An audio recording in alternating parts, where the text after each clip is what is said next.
Hi there, this is Lee, and you're watching In the Moment, a series of impromptu remarks about life, the Gurdjieff work, and many other things. And this morning, I want to speak to you about sensation and death. And strangely enough, life begins, in a sense, with death because it is the first thing that life notices when it gets here. We laugh about it in a way, at least I do, because the irony is implicit. I am alive, I could die. Oh my God. And yet, it's not such a light-hearted subject, is it?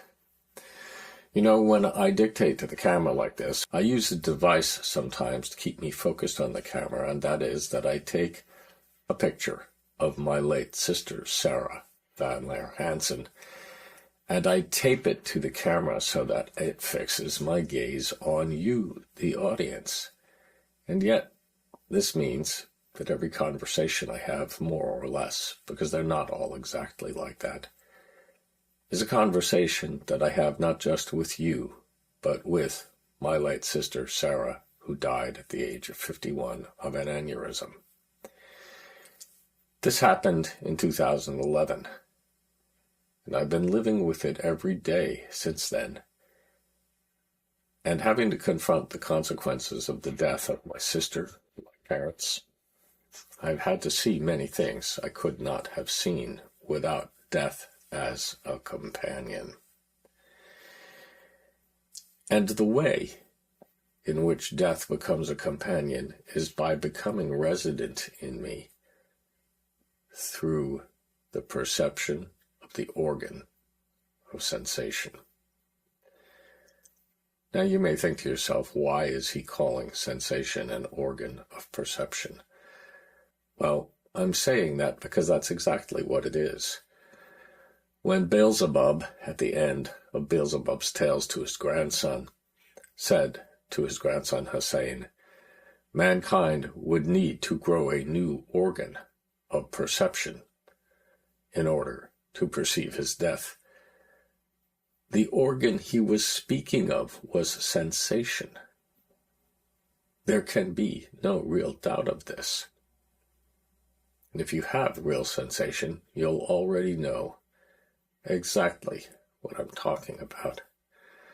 Because the sensation of life is what brings the sensation of death into your range of vision. And you begin to see the way in which sensation is bound to both life and death as a fundamental premise, an expression that I used this morning in the Morning Five, a fundamental condition. In any event, if we sense our being deeply, if we make a connection with the rootlets that grow deep into the being body and reach not just the physical entities of the cells and the molecules, but the metaphysical entity that is at the root of our being and is called the soul. Well, if our sensation penetrates that deeply, we begin to see life as a different thing, a mysterious and strange force of energy that animates us.